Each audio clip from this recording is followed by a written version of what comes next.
إلى هدينا ونبتلى المستقيم رسول الله صلى الله عليه وسلم وإلى إمام الأنبياء والمرسلين والرسل والمكتوبين خصوصا سيدنا الأكبر إمام الدين البغدادي وخصوصا yang besar Sayyidina Abdul Halim wa khususan wa ila khususan Sayyidina Syekh Malik Sultani Al-Fatihah.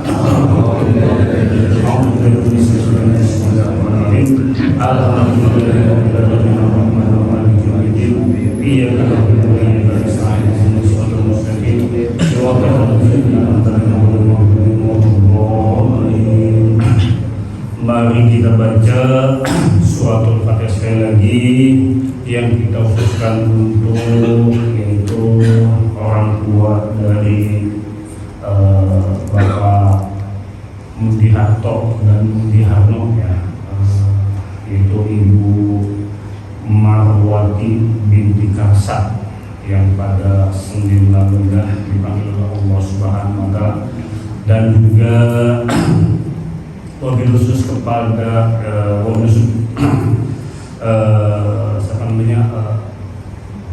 Bapak Basori ya, Basori bin Usman. Inilah orang tua dari Likimah ya, Nur Himah dan Nur Hasanah, masih saudara, itulah keponakannya Mbak Ibrahim, keponakannya Mbak Ibrahim yang kemarin malam Jumat itu adalah juga dipanggil oleh Allah Subhanahu wa Ta'ala, dan insya Allah mudah-mudahan almarhum dan almarhumah mendapatkan ampunan dari Allah Subhanahu wa Ta'ala, mendapatkan syafaat dan ditempatkan di surganya, amin ya rabbal alamin. A'udzubillahi minasyaitonir rajim. Bismillahirrahmanirrahim. Al-Fatihah. A'udzubillahi minasyaitonir rajim. Bismillahirrahmanirrahim. Alhamdulillahirabbil alamin arrahmanir rahim maliki yaumiddin. Iyyaka na'budu wa iyyaka nasta'in ihdinas siratal mustaqim siratal ladzina an'amta 'alaihim ghairil maghdubi 'alaihim waladdallin.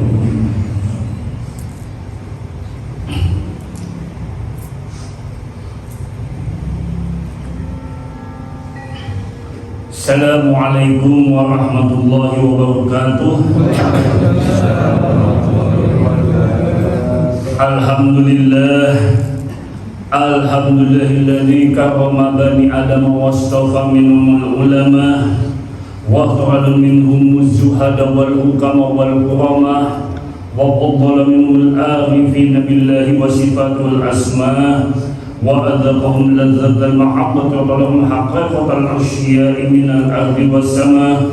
Wassalatu wassalamu ala sayyidina Muhammadin khatamil anbiya alladzi khuliqa min zatihi wa min hujjatil asya' wa ala alihi wa ashabihi sadatil awliya wa ala tabi'in wa tabi'in tabi'un lisanin ila yaumil jazah.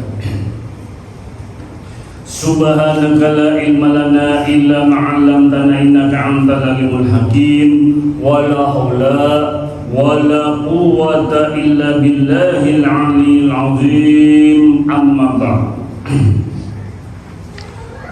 Masyarakat salikin dan salikah, kaum bapak dan kaum ibu, jamaah pesantren Akmaliyah, saudara-saudaraku semuanya, baik yang hadir di majelis hakikat ini maupun yang mendengarkan di lingkungan pesantren Akmaliyah, dan juga baik yang mendengarkan melalui audio maupun video streaming Akmaliyah.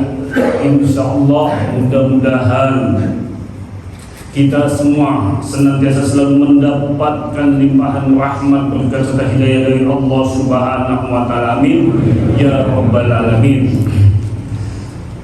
Marilah kita kembali, kita mengkaji kitab Syarah Ibnu Athaillah, di mana kita masih membahas, yaitu pada kajian yang lalu, di mana ialah di sini mu'alif menjelaskan yaitu al-a'malu suwarun qa'imatun wa aqwaluha wujudu sirril ikhlasi biha, yaitu ialah amal ibadah itu ialah menjadi wujud rupa yang berdiri tegak, sedangkan rohnya ialah terdapat rahasia ikhlas di dalamnya.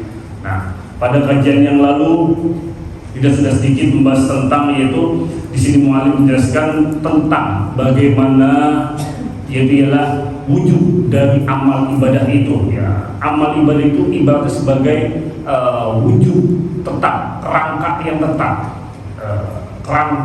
tetap, wujud yang tetap, itu adalah tidak bergerak sedikit pun. Nah, dengan kata lain bisa diartikan adalah amal ibadah itu adalah wujud yang nyata, yang tegak, yang secara apa kalau dibilang itu wilayah, mungkin adalah dibagikan wilayah secara jasmaniah. Nah, wilayah yang boleh diartikan adalah mati. Dan akan menjadi hidup amal tersebut apabila di dalamnya itu adalah ada ruhnya, yang dimaksudlah ikhlas di dalam amal ibadahnya. Nah, inilah yang mu'allim menjelaskan ialah amal ibadah itu ialah wujudnya rupanya berdiri tegak. Dia tidak akan bergerak sedikit pun. Dibagikan sebagai wilayah jasmaniah kita. Jasmaniah kita adalah jasmaniah. Kita hidup, dibilang hidup ada karena adanya ruh di dalam jasmaniah kita. Begitupun amal. Amal itu akan hidup. Amal itu adalah akan nyata, akan sampai kepada Allah, diterima kepada Allah apabila di dalamnya ada yang disebutlah ikhlas. Ruh dari amal itu ialah ikhlas. Apabila tidak ada amal, maksudnya tidak ada ikhlas di dalam amal tersebut, maka sama seperti ialah sebuah bangkai. Jadi amal itu bagaikan sebuah bangkai apabila tidak ada ruhnya di dalamnya. Kebayang kalau bangkai itu, kalau kita adalah ketemu bangkai, jangankan bangkai manusia, bangkai kecoa aja mungkin cincang kita geli. Nggak kebayang kalau amal yang tanpa didasari, dilandasi dengan ikhlas, itu bagaikan bangkai yang mati. Itu tidak ada artinya, tidak akan berharga sama sekali. Inilah yang disebutkan ialah mu'allim menjelaskan ialah al-a'malu suwarun qaimatun wa arwahuha wujud sirri ikhlasi biha.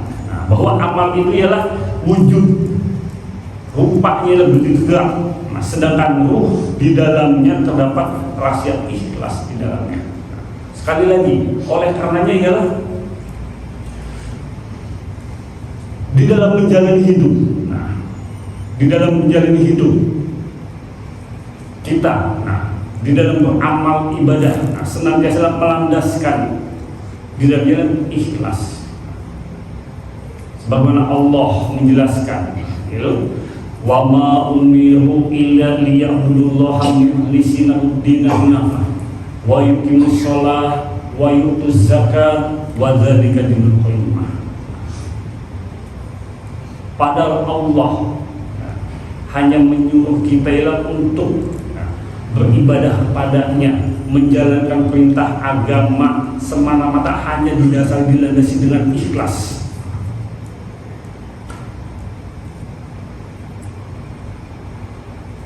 Kita disuruh untuk menunaikan zakat, mendirikan sholat, dan itulah agama yang lurus.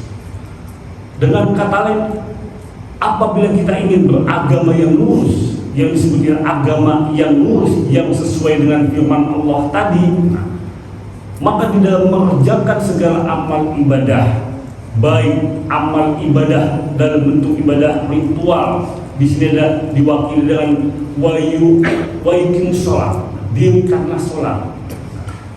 Ibadah ritual, mau baik maupun adalah ibadah yang wajib maupun sunnah. Ibadah sosial diwakili dari wayutuz zakat, tunaikan zakat, infak, sedekah dan lain sebagainya. Hendaklah semata-mata Allah hanya meminta kepada kita ialah dengan ikhlas, semata menjalankan perintah itu semua adalah dengan ikhlas, semata meluruskan agama Allah, memurnikan agama Allah, di dalamnya ada ikhlas di dalam menjalankan amal tersebut. Itulah yang disebutlah agama yang lurus. Selama kita belum ikhlas di dalam menjalankan itu semua, sholat, puasa, zakat, haji, sedekah, infak dan lain sebagainya, tidak ada ikhlas di dalamnya, sama seperti mu'alif tadi menjelaskan. Yang tadi disebutkan ialah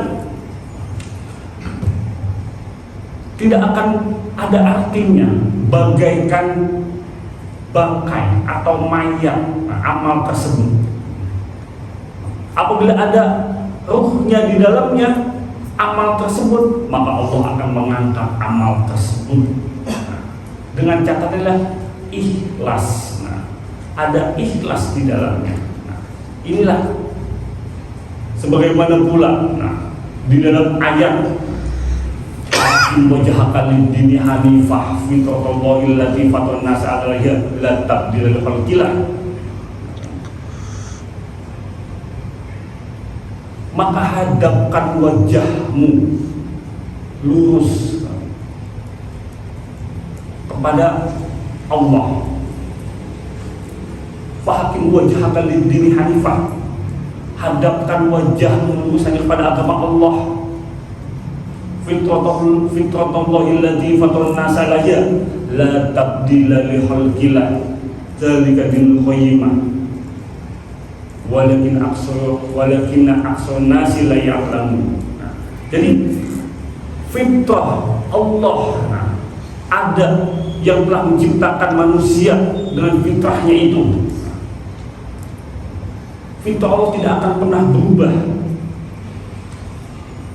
Jadi maksudnya, kalau Imam Ghazali menjelaskan ialah hadapkan wajahmu.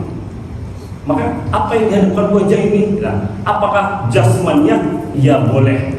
Jasmaniah kita hadapkan jasmaniah kita kepada Allah, kepada agama yang lurus, yang ada dalam ikhlas. Hadapkan pula yang disebutkan ialah pikiran kita, akal, jiwa, hati dan ruh kita semuanya semata-mata adalah untuk Allah Subhanahu wa taala. Dengan katanya meluruskan semata-mata untuk agama Allah. Dan katanya mengikhlaskan. Jadi menghadapkan wajah, fakim wajah kalian ini hanifah. Menghadapkan wajah kita. Dalam arti adalah akal, pikir, jiwa, hati, ruh. Semata-mata ikhlas hanya karena Allah Subhanahu wa taala. Inilah bagi orang-orang yang mengamalkan ilmu tauhid. Bagi orang-orang hakikat tentu berbeda lagi.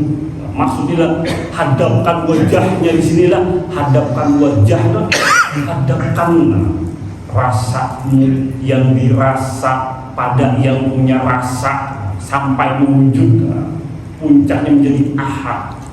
Esa maksudnya, jadi rasamu yang dirasa dan dengan yang punya rasa ahad.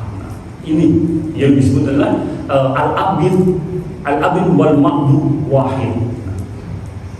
Yang disembah dan yang menyembah ialah esa ahad. Jadi inilah yang dimaksud adalah fakim wajhaka lid-dini hanifah. Selama kita mengikhlaskan agama semata karena Allah, dengan memurnikan agama semata karena Allah, semata itu pula. Ya, jadi itulah yang disebut ialah ikhlas. Jadi tidak ada kata lain di dalam menjalankan kita agama adalah mengikhlaskan. Sekali lagi mengikhlaskan semua di dalam amal ibadah kita semata-mata untuk Allah Subhanahu wa taala. Kalau tidak ada dalamnya ikhlas, belum disebut ialah beribadah. Dengan katanya belum disebut menjalankan sebagaimana perintah Allah adalah agama yang lurus.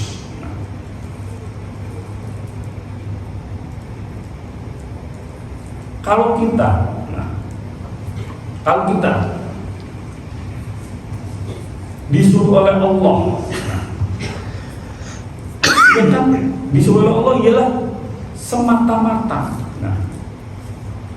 beribadah kepada Allah dengan ikhlas, Berarti dengan kata lain adalah kita adalah namanya apa itu? Mengerjakan, berlomba-lomba untuk adalah mencari, atau bisa juga adalah bagaimana caranya untuk adalah sampai kepada mengamalkan apa yang disuruh oleh Allah Subhanahu wa taala, menjalankan ibadah dengan ikhlas.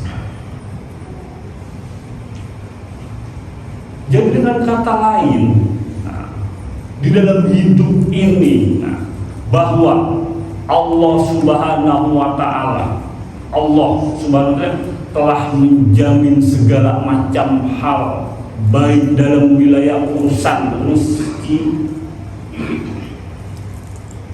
baik dalam segala hal wilayah urusan ialah akhirat.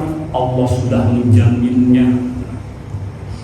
Sesuatu yang sudah dijamin oleh Allah, berarti adalah tidak usah kita minta. Yang dimaksud adalah marilah kita minta, kita cari jalan, berlomba-lomba untuk mengamalkan apa yang diperintahkan oleh Allah, yaitu menjalankan perintah agama dengan lurus, mengikhlaskan, memurnikan agama semata karena Allah. Ini yang kita cari. Sehingga di dalam amal ibadahnya semata-mata hanya karena Allah Subhanahu wa taala, bukan karena yang lain. Oleh karena ikhlas bagi orang yang mengamalkan ilmu tauhid dan hakikat, sehingga dia tahu di dalam mengamalkan, di dalam perjalanan hidupnya, tahu hakikat ikhlas yang sebenarnya, tahu hakikat ikhlas yang sesungguhnya. Karena dia mengamalkan ilmu tauhid dan hakikat. Karena orang yang mengamalkan ilmu tauhid, dia pasti tahu ilmu hakikat. Maksudnya dia tahu pasti ada ilmu ikhlas yang sesungguhnya. Dia tahu bahwa segala perbuatan, segala nama, segala sifat dan zat adalah kembali pada Allah Subhanahu wa taala. Sehingga di dalam pengamalannya dia mengembalikan semua kepada Allah, sehingga di dalam dia tidak muncul sifat mesmubah, riya. Di dalam ibadahnya tidak ingin diketahui oleh orang lain, semata-mata dia beribadah untuk dirinya karena ada rasa, karena ada yang dirasailah wujud dari cinta. Sehingga orang yang cinta pada Allah, dia beramal dengan ikhlas. Cinta di sinilah yang menumbuhkan, cinta di sini yang membangkitkan gairah untuk beramal dengan ikhlas. Karena wujud cinta yang sesungguhnya ialah bias atau bias nur ikhlas, sehingga nyatanya pada amal.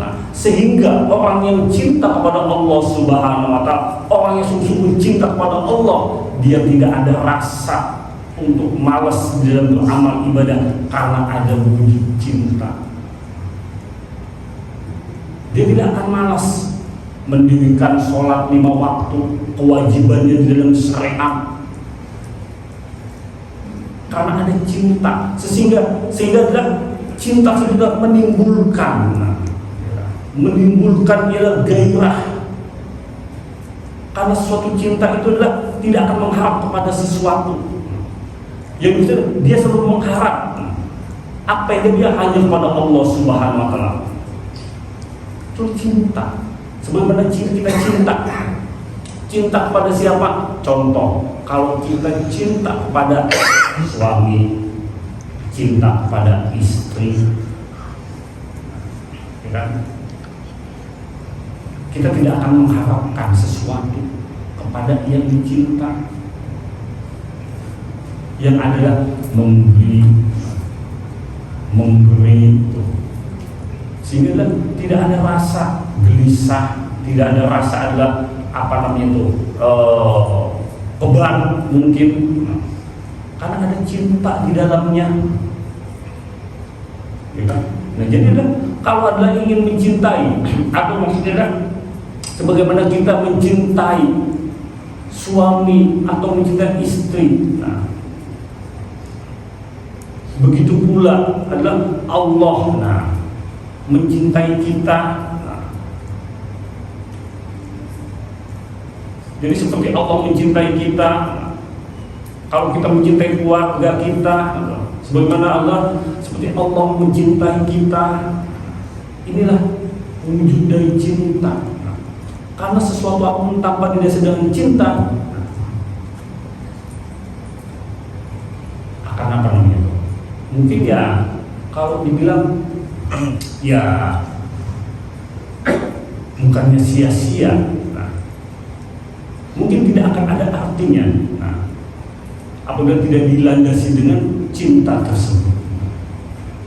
Jadi kalau orang yang berjalan, nah, yang bersungguh-sungguh berjalan kepada Allah, nah, oleh kalilah pupuklah rasa cinta itu kepada Allah Subhanahu wa ta'ala, tumbuhkanlah rasa cinta itu kepada Allah Subhanahu wa ta'ala, hingga di dalam perjalanan yang kepada Allah Subhanahu wa ta'ala muncul gairah, muncul kecintaan untuk mengabdi kepada dirinya, sehingga di dalam amal ibadahnya, di dalam amal dilandasi dengan adanya ikhlas di dalamnya. Jadi itu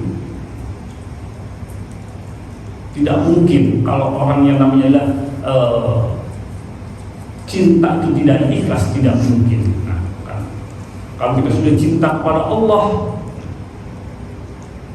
dalam menjalankan amal ibadah, pasti dibarengi dengan ikhlas. Ini adalah cinta yang sesungguhnya kepada Allah Subhanahu wa ta'ala. Nah, kalau tidak ada, berarti belum sampai kepada martabat ikhlas itu sendiri. Nah, kan ikhlas tuh.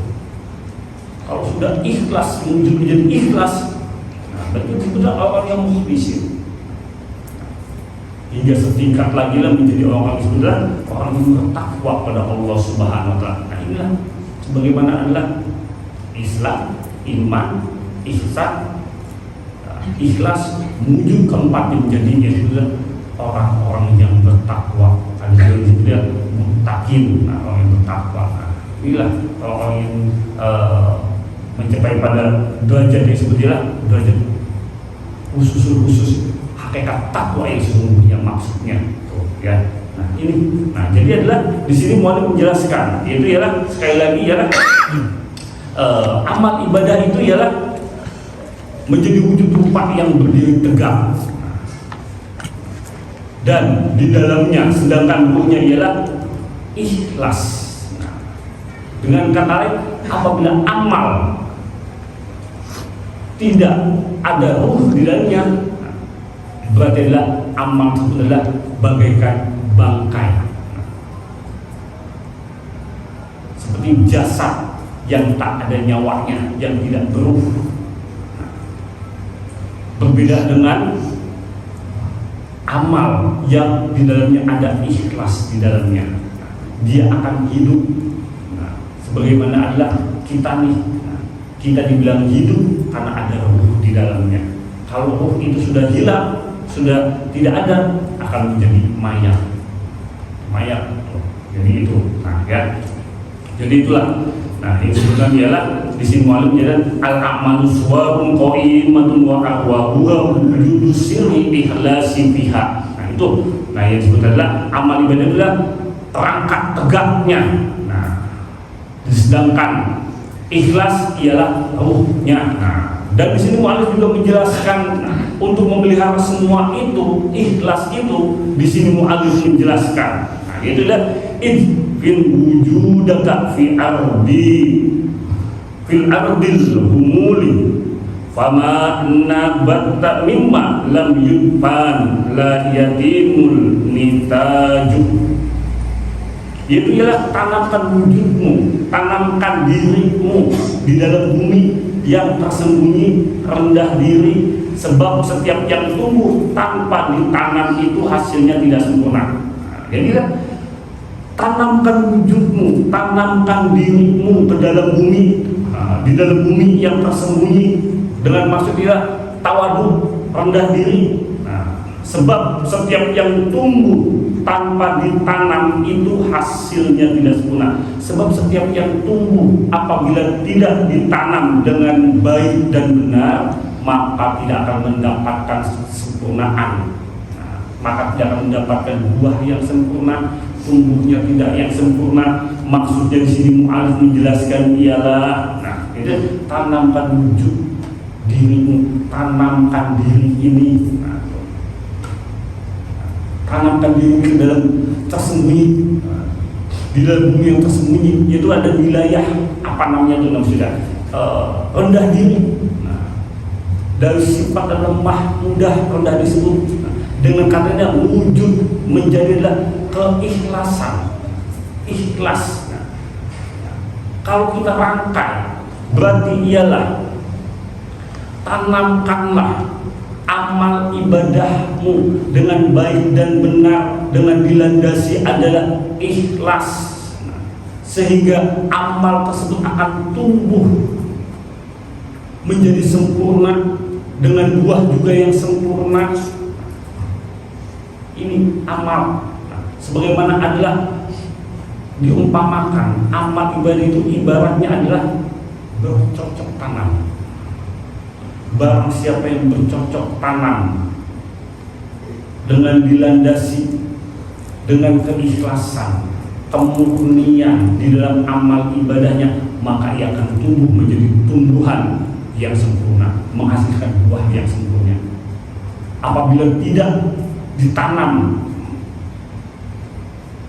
dengan tidak adanya keikhlasan, ketawaduan, rendah diri, maka dia tidak akan tumbuh dengan sempurna dan buahnya pun tidak akan sempurna.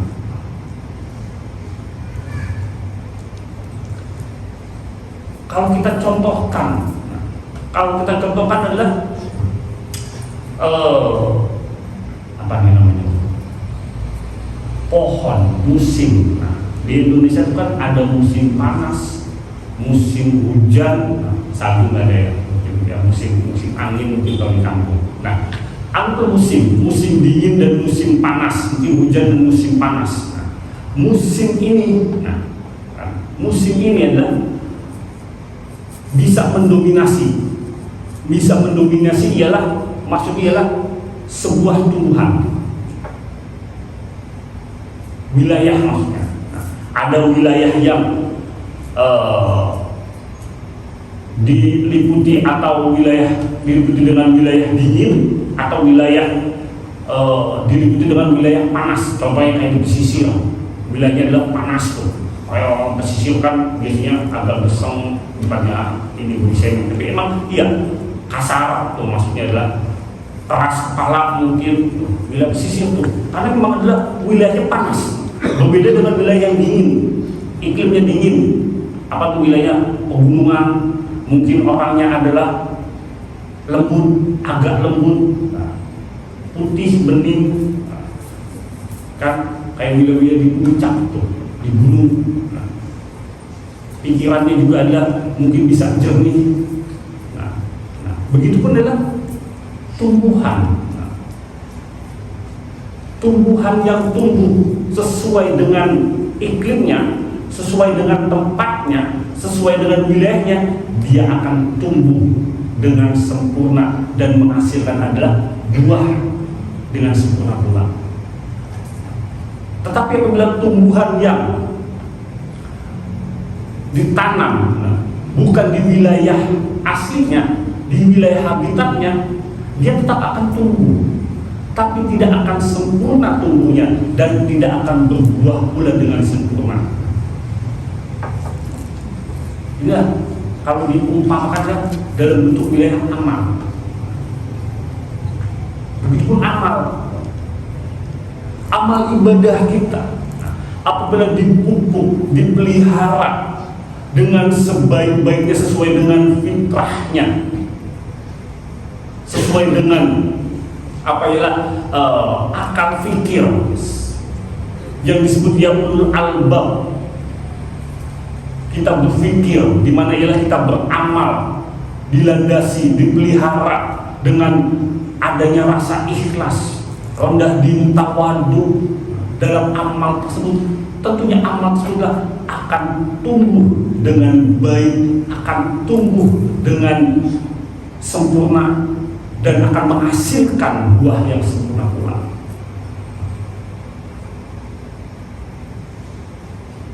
Begitu pula amal yang tidak dipupuk, tidak di dalamnya ada ikhlas, tetap amal itu dapat disebut adalah amal, tetapi tidak mendapatkan sebenarnya kesempurnaan di dalam ia beramal.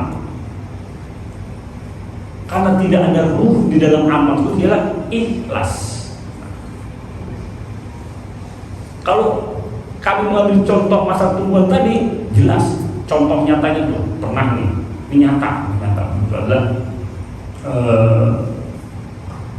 apa tuh namanya, di lantai 3. Jadi ingat kan, itu ibu nih, ibu atau Yono atau siapa atau Anton, antara 3 tuh suspek ibu lagi pangan. Jadi nanam pohon stroberi kalau nggak salah. Nah, stroberi itu habitatnya di wilayah yang dingin, pegunungan. Dia akan tumbuh sempurna, akan menghasilkan pohon yang bagus, yang sempurna, dan buah yang bagus apabila di habitatnya. Tapi dingin, nah, tanamlah di atas lantai 3. Tanam di lantai 3 di atas tuh. Panas, lembab, hujan-hujanan, pokoknya lantai 3 deh. Kalau lantai 3 kalau panas, kalau musim siang, wah panasnya. Daun aja itu sampai apa nih? Sampai mengering tuh. Kalau ibu tuh, atau ibu atau Anton, tumbuh nggak? Tumbuh, beli banyak. Tahu ada berapa puluh. Jadi pengen punya kebun stroberi gitu, nyoba. Tumbuh nggak? Tumbuh. Hidup. Sempurna nggak? Enggak. Buahnya bagaimana? Seadanya. Maksudnya setumbuhnya kadang segini. Manis nggak? Ya manis. Asam nggak? Asam. Tapi nggak sempurna tumbuhnya. Kalau ditanam di tempatnya, di habitatnya, di gunung yang cuacanya dingin, maksudnya mungkin derajatnya di bawah 20 lah, di bawah 20, mungkin ya 20, mungkin 19, ya namanya gunung kan pasti dingin. Dia bisa tumbuh dengan sempurna. Dia akan menghasilkan buah dengan sempurna, dengan baik. Nah, inilah maksudnya. Tuh, amal yang disebutkan di sini mu'alim sebutkannya, tanamkan wujudmu, dirimu di dalam bumi yang tersembunyi dengan rendah diri.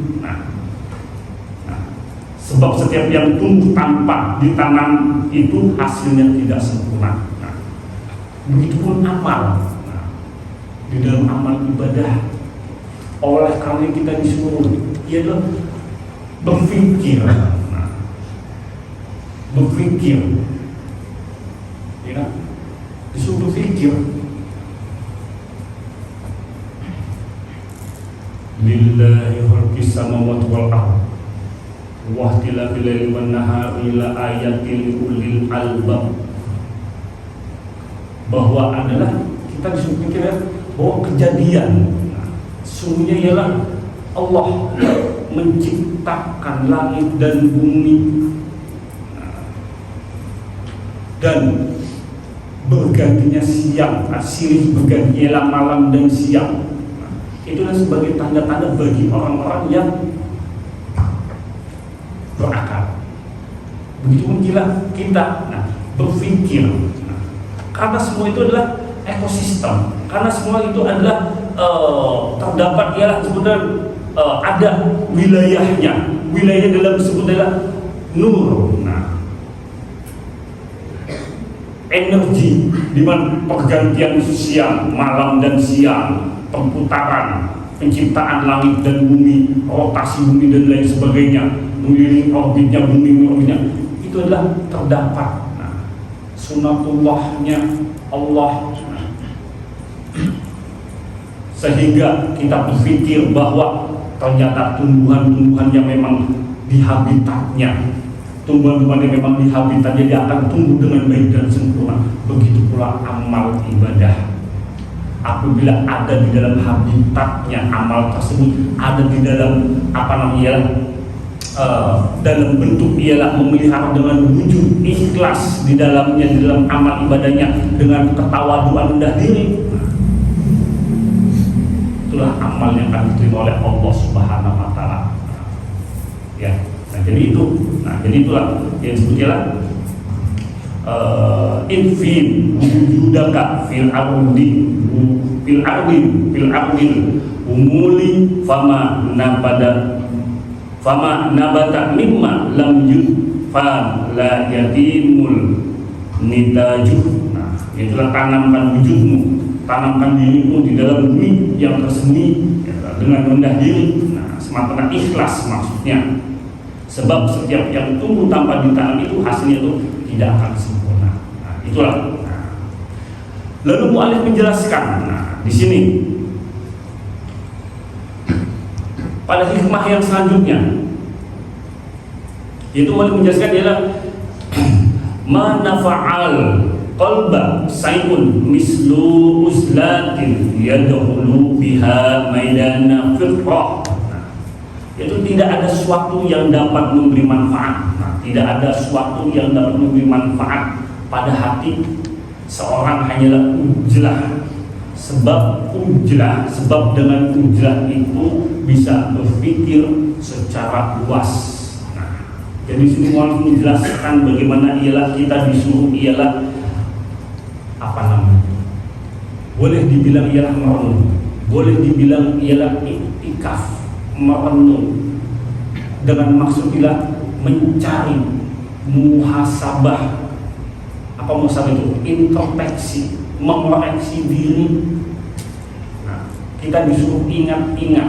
Nah, disuruh ialah iktikaf dalam bentuk ialah muhasabah, introspeksi ke dalam diri kita. Atas apa? Atas masa lalu kita. Nah, yang dimaksudlah kita disuruh berpikir untuk merenung, iktikaf, muhasabah, merenung kembali ke dalam diri. Nah, kembali ke dalam diri berarti adalah dengan kejadian masa lalu atas apa? Atas segala dosa, atas segala maksiat yang telah kita lakukan. Nah, itu kita merenung, introspeksi. Jadilah masa lalu itu bukan untuk, kalau Bapak bilang, didramatisir, bukan untuk didramatisir menjadi larut. Justru masa lalu itu jadikanlah untuk bahan kita introspeksi, iktikaf, merenung, memperbaiki diri, memperhitungkan diri kita sendiri, sehingga ada ikhtiar, sehingga ada jalan untuk memperbaiki diri. Maksudnya memperbaiki diri dengan cara ialah taubat, sehingga taubat yang sesungguhnya menjadi taubatan nasuha. Inilah fungsinya yang disebut mu'alif menjelaskan ialah tidak ada sesuatu yang dapat memberi manfaat pada hati seorang hanyalah ujlah. Ujlah sebab ujlah itu berpikir secara luas. Orang-orang yang medan berpikirnya secara luas inilah dia muhasabah, mengintrospeksikan dalam diri, sehingga ada niat untuk memperbaiki diri dengan taubatan nasuha. Taubat yang sesungguhnya ialah taubatan nasuha. Orang karenanya syarat taubat. Syarat taubat berarti berhenti, berjanji dan tidak mengulanginya lagi, berjanji berhenti dan tidak mengulanginya lagi, dan yang terakhir ialah menyesal. Nah, apabila ada hubungan dengan manusia maka selesaikan, apabila ada hutang-hutang maka selesaikan, ada salah pernah menzolimi orang maka mintalah atau ambillah maaf darinya. Nah, itu. Nah, inilah taubat. Itu syarat-syarat orang taubat. Nah, sehingga di sini mau menjelaskan ialah disuruh kita iktikaf, merenung, berpikir sejenak. Karena berpikir sejenak lebih utama dari ibadah sunnah selama 70 tahun. Bahkan ada hadis yang menjelaskan lebih dari 80 tahun. Kita harus berpikir, muhasabah, introspeksi dalam diri kita. Kita melihat kembali ke dalam diri. Berbagai macam bentuk kemaksiatan, berbagai macam bentuk dosa yang sudah kita lakukan masa lalu. Kita sudah berpikir, mengingat sebagai bahan untuk introspeksi agar tidak mengulanginya lagi. Karena seorang mukmin tidak akan mengulanginya lagi, akan maksudnya jatuh ke dalam jurang yang sama, lembah yang sama. Kalau sudah mencapai pada derajat taubatan nasuha, berarti dia tidak akan kembali mengulanginya lagi. Kalau dia sampai mengulang, berarti adalah taubat, tidak taubatan. Berarti taubatnya orang yang munafik. Taubat orang yang munafik. Itu taubat orang yang munafik. Maksudnya apa sih? Dia taubat sambal. Pedes di bibir, pedes di bibir, taubat sambal gimana sih ya? Taubat jadi mulutnya aja adalah mengucapkan taubat, tapi dia tidak berusaha untuk memperbaiki diri untuk mencapai taubatan nasuha.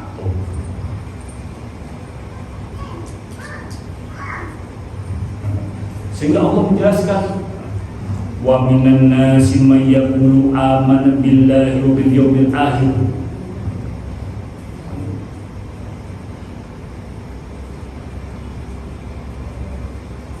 Itu wa minan nasi may yaqulu amana billahi wa bil yawmil akhir wa ma hum bimu'minin. Itu di antara manusia itu adalah mereka berkata, mereka percaya kepada Allah, percaya kepada orang-orang yang beriman.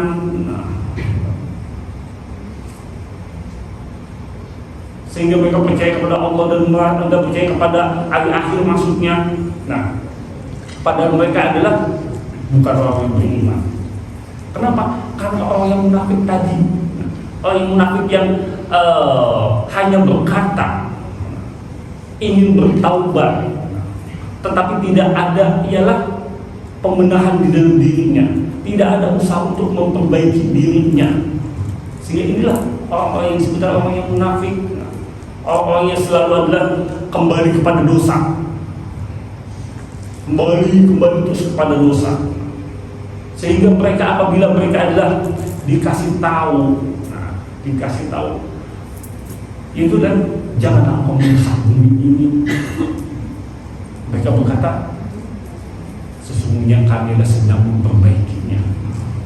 Inilah orang-orang munafik. Ya, menjadi inilah. Nah, oleh karenanya ialah kembali ke dalam diri kita. Ini yang dimaksud ya, kita kembali ke dalam diri kita, bertafakur, kita berpikir, kita merenung, sebagaimana adalah yang dijelaskan. Berpikir, lillahi ma fis samawati wal ardh wa ikhtilafil laili wan nahari li ayatil liul albab alladzina yadhkuruna Allaha qiyaman wa qu'udan wa 'ala junubihim wa yatafakkaruna fi khalqis samawati wal ardh rabbana ma khalaqta hadza batilan subhanaka faqina adzabannar. Jadi mereka semua ini adalah orang-orang yang sebetulnya orang-orang yang berpikir, sehingga di dalam mereka berpikir selalu mengingat kepada Allah, memikirkan kejadian penciptaan langit dan bumi, berganti silih waktu malam siang. Mereka berpikir mengingat kepada Allah. Di dalam mereka ialah berdiri, duduk, berbaring. Mereka semua memikirkan kejadian penciptaan, sehingga mereka berkata, Rabbana ma khalaqta hadza batilan subhanaka faqina adzabannar. Ya Tuhan kami, ya Allah, tiadalah engkau ciptakan semua ini dengan sia-sia. Tidak ada yang sia-sia yang Allah ciptakan di bumi ini. Tidak ada yang sia-sia yang Allah ciptakan di alam semesta, langit dan bumi. Semua Allah ciptakan. Tidak ada yang sia-sia. Yaitu ialah bagi orang-orang yang berpikir, bagi orang-orang yang senantiasa iktikaf, bagi orang yang selalu senantiasa ialah muhasabah, memperbaiki diri untuk mencapai pada derajat ialah taubatan nasuha. Mereka selalu berpikir bagaimana caranya untuk memperbaiki diri. Mereka selalu berpikir bagaimana caranya untuk ialah mengingat kepada Allah. Inilah yang disebutlah orang-orang yang bukan ialah ulul albab. Nah, jadi itu. Jadi itulah yang disebut adalah orang-orang yang senantiasa ialah ujlah. Orang-orang yang senantiasa ialah berpikir, iktikaf. Oleh karena ialah boleh dimanapun kita iktikaf, merenung, muhasabah, introspeksi dalam diri, untuk mengingat masa lalu, dengan maksud ialah untuk memperbaiki diri, bukan untuk mendramatisir. Bebas.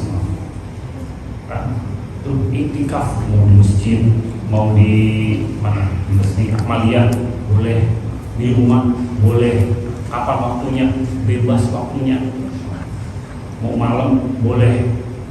Tapi bagi orang-orang khusus, orang-orang yang mendapatkan tugas, itulah selalu di sepertiga malam dia beriktikaf. Bagaimana Rasulullah SAW beliau beriktikaf di sepertiga malam.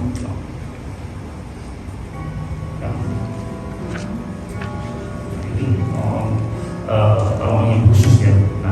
Nah, oleh karenanya di sini yaitu adalah orang yang disebutkan di sini dibagi menjadi tiga. Orang yang ujlah maksudnya dibagi menjadi tiga. Ada yang ujlah dengan hatinya, yaitu ujlah dengan hatinya, tidak dengan jasadnya. Inilah orang-orang yang disebut ialah para kasih Allah. Orang yang ujlahnya dengan hatinya, tidak dengan jasadnya. Adalah para kasih Allah, para waliullah, para arifin billah yang memang sudah sempurna, karena di dalam dirinya adalah penuh dengan syuhud dan musyahadah, sehingga di dalam dirinya sudah tidak ada lagi selain dirinya, sudah tidak ada lagi sesuatu yang dapat mengganggu hatinya, karena orang tersebut adalah orang yang sudah ujlah dengan hati. Yang kedua ialah yang ujlah dengan jasad, tidak dengan hatinya. Inilah orang-orang yang disebut adalah orang-orang yang menyendiri atau menyepi, orang-orang yang yang senantiasa hanya selalu beribadah, tidak dibarengi dengan usaha dan ikhtiar, yang hanya beribadah terus. Inilah orang yang ujlahnya dengan jasmannya atau jasadnya, tidak dengan hatinya. Yang ketiga adalah yang ujlahnya, yaitu dengan keduanya, maksudnya dengan hatinya dan dengan jasadnya. Inilah yang disebut orang-orang yang sunyi dirinya, yang telah sunyi.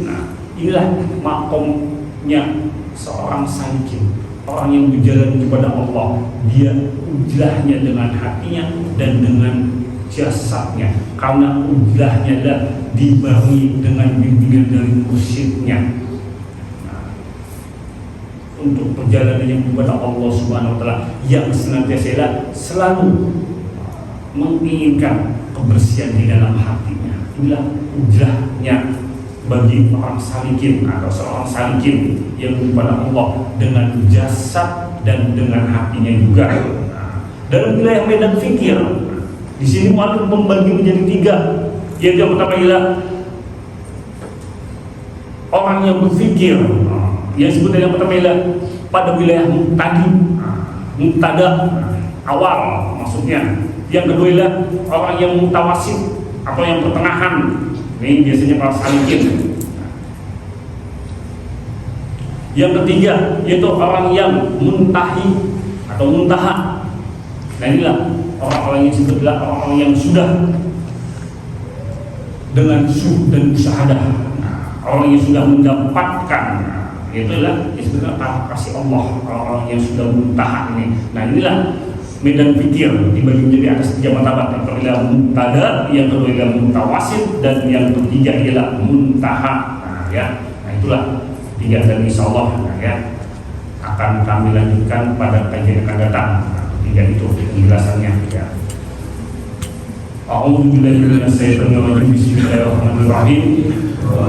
Raditu billahi wa islami dinan Muhammadun nabiyyan. Raditu billahi wa islami dinan Muhammadun nabiyyan. Raditu billahi wa islami dinan Muhammadun nabiyyan. Asyhadu an la ilaha